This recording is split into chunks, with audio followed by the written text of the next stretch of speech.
In this video, I'll explain how profile pictures work on Hostinger. First, go to the Hostinger website and log in to your account. After logging in, go to your profile. Now, open your account settings. When you access your profile, you may notice that there is no option to upload or change a profile picture. This is because Hostinger currently does not support custom profile images. This means you cannot change the profile picture directly inside the platform.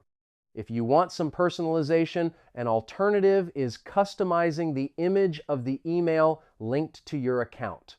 Some services may display your email image in integrations. You can also customize your account name or other profile information. However, inside Hostinger, the profile picture cannot be changed.